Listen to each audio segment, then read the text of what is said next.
ready to saute our steak that we just cut into 3-inch cubes. You can use a cast iron skillet if you'd like. I just have a regular one here. It depends what you have. It doesn't really matter. And just we want to coat the bottom of the pot, and I've preheated this a little bit. Just coat the bottom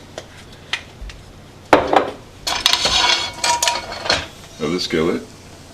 Move that around, make sure it's completely covered. We want to add our beef right in. Start to hear that sizzle already.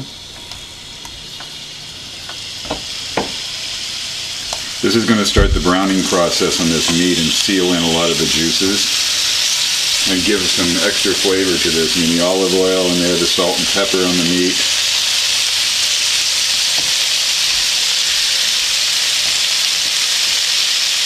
I like to begin with high heat. You can hear that sizzle. That's going to seal a lot of this in. You can smell the fruitiness of the olive oil as you cook this.